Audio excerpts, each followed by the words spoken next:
Hey guys, today I'm going to be sharing with you my 5 favorite books that I've read so far this year.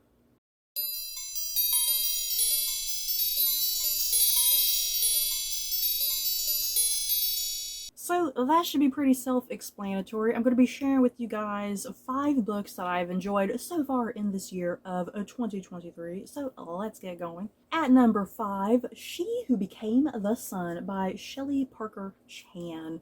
And this is a book that takes place in China in the 1300s, and it follows a little girl who is pretty much nameless. She never gets a name this entire book. I mean, she does get a name, but it's another name. I'll kind of get into that here in the plot in just a second. But this girl never goes by her own actual name in this narrative. And one day, her father, her brother, some stuff happens. They get killed. They wind up dead. She takes off to a monastery, which is all men. So what she does, she shaves off her hair, and she dresses herself so she looks like a little boy, and she infiltrates her way into the monastery where she stays for a number of years, posing as a boy. She takes the name of her brother, so that's the name she goes by. This whole book is her brother's name. And yeah, this whole book is about her journey into herself, her self-identity, her sexuality, and whatnot. And yeah, how she slowly kind of starts to become a leader, and she forms leadership, and people come to rely on her and trust her. And yeah, she's supposed to kind of be this ginger bent character of a real historical figure and whatnot. I can't entirely remember all of the historical detail. I definitely recommend looking at my book review, my actual book review for this, because I do go into the historical detail a little bit more. But yeah, right now, at the top of my head, I cannot entirely remember every little bit of the historical detail. But yeah, I really enjoyed this book. It was a pleasant surprise. I really liked what it was exploring. Like I said, it's a book about a girl, kind of her self-discovery, discovering her sexuality and whatnot. I really liked a lot of that aspect of the story. And yeah, more than anything, one of my favorite aspects of the story was the villain. I am a sucker for a good villain, you guys. The main villain of this, he's like on the opposing other side of this other army unit and whatnot that's fighting against the main girl's army. And yeah, he's like a eunuch and whatnot, but he is absolutely just ruthless and vicious and whatnot. I freaking loved him. Yeah, I wish I could remember certain things about this book. I just definitely remember I thoroughly enjoyed it. Like I said, it's just a lot of historical detail. I'm kind of drawing a mind blank on. I should have reread my review. That's what I should have done going into this video. I should have reread my review to give me a refresher of what exactly the specifics were that I was enjoying about this book. But yeah, I liked it. There's a second book of this coming out. I'm excited for that second book. So yeah, I definitely recommend this if you haven't got to it already, especially if you just like 1300s China, I guess. I know that's very specific, but that's a big thing I liked about this book. Let me start there. 1300s China. I have never read a book in 1300s China.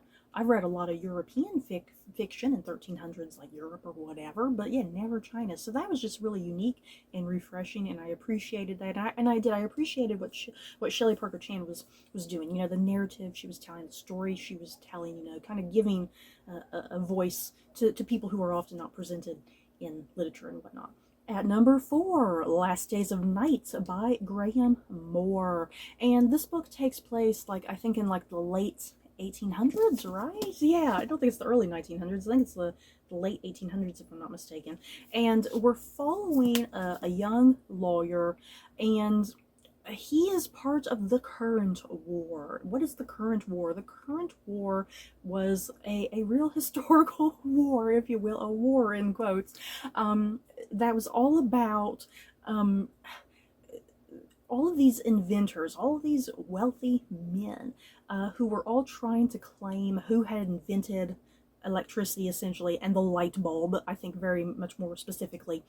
So yeah, you have like Edison and Tesla and Westinghouse and whatnot. So yeah, this young lawyer, he is the lawyer for Westinghouse, who is saying, hey, I'm the one who created the light bulb. But then over here in this corner, we have Thomas Edison, who's like, no, I created the light bulb.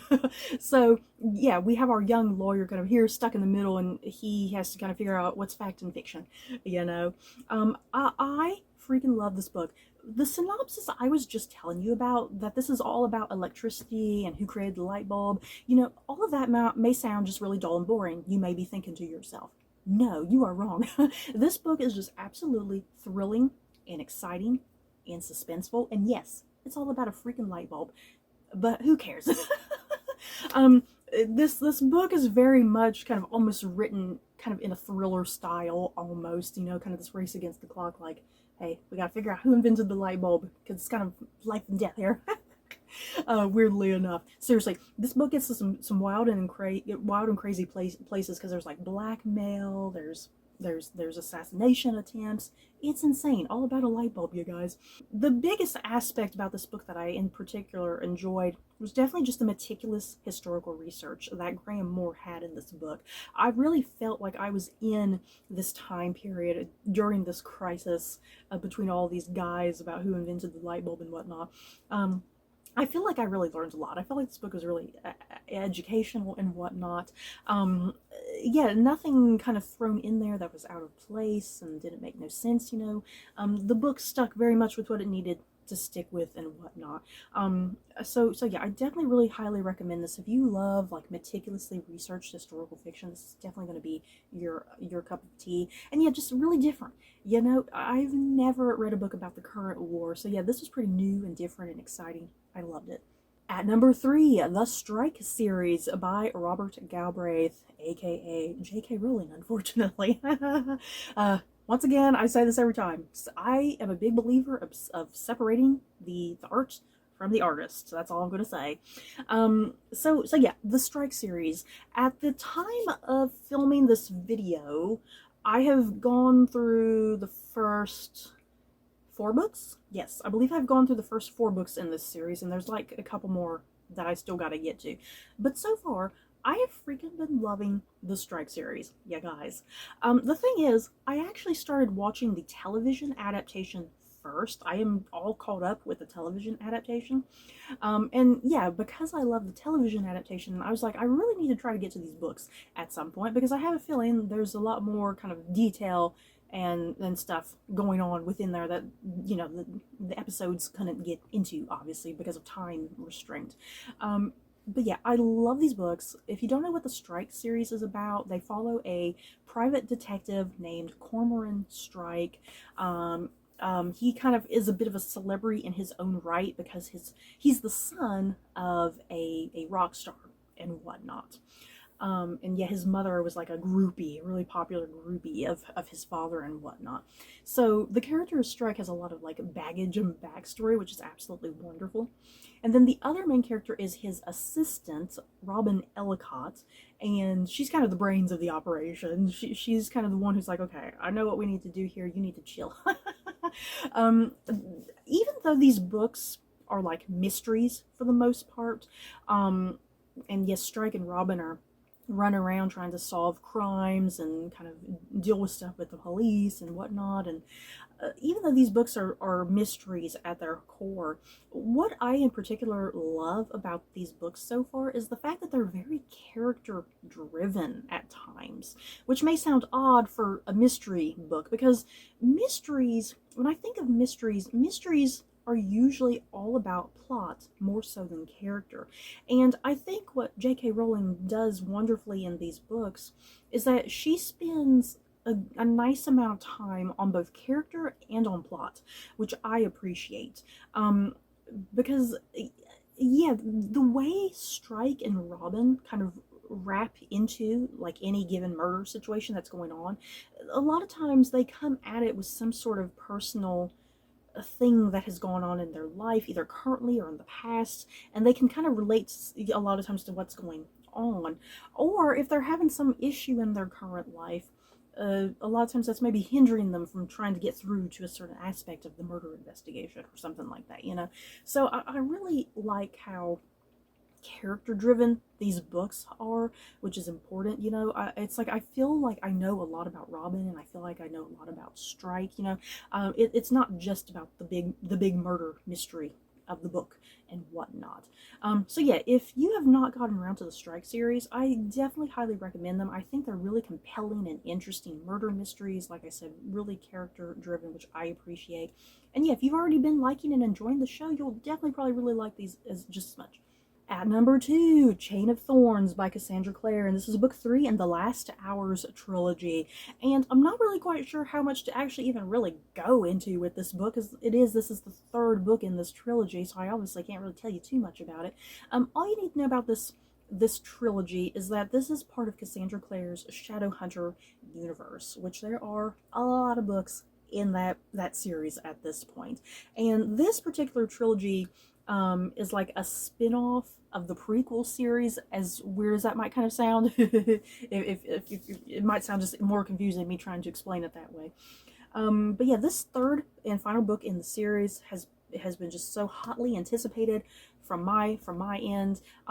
It finally came around this year. I was excited. I grabbed it up immediately. I did a reread of the first 2 books in preparation for this beast of a book. I'm glad I had a reread because there was a lot of details I forgot.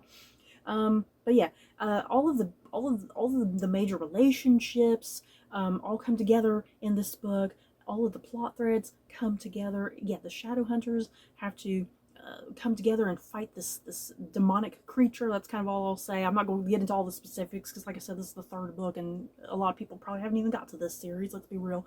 But yeah, all the Shadowhunters coming together to fight this demonic evil from taking over London and whatnot. And who's going to lose? Who's going to win? I love this book. A very satisfying conclusion to this series, I think. And yeah, Cassandra Clare, like I said, there's so many books in this series, but I have yet to be like bored or upset with any of them. If anything, I always just get excited for more. And at number 1, my favorite book that I've read so far this year is Empty Theater by Jacques Jimk. I am still not sure if I am pronouncing that name correctly. I freaking love this book. Yeah, guys. I love the cover. I love what was going on in here. This is kind of like a comedic satire of sort, and it follows the real historical figures of King Ludwig of Bavaria and his cousin, Empress Elizabeth of Austria-Hungary. And yeah, let me read. I love doing this. I have done this like about 3 or 4 times in videos, because I did a book haul of this video, and then when I had like a TBR that this book was in, I did this. So yeah, I need to read the entire title. That's part of the joy of this book, is just reading the entire title. And yes, this is the title, guys. This whole thing in pink, that is the title. I kid you not.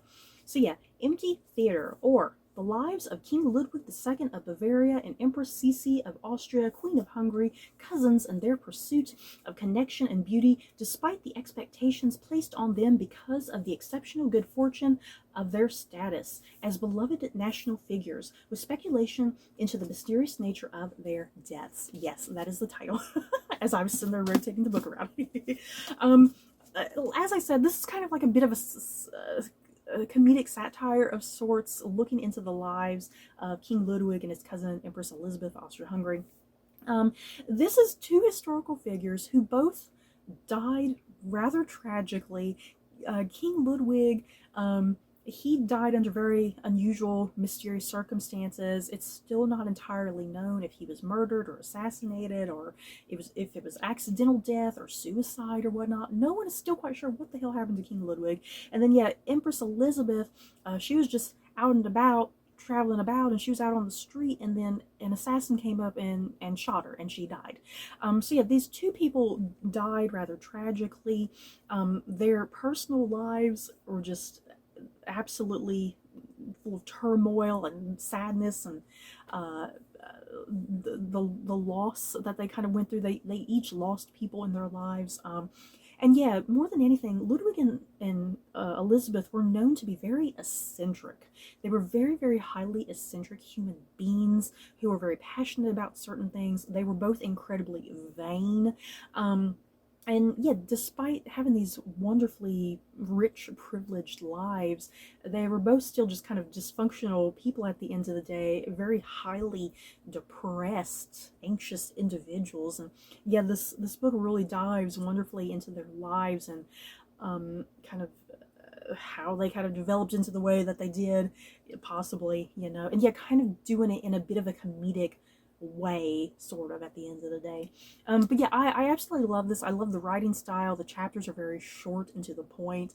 And I don't think it ever feels like it drags or anything. It's just, I love this. Just a bit of unique historical fiction that I appreciated greatly.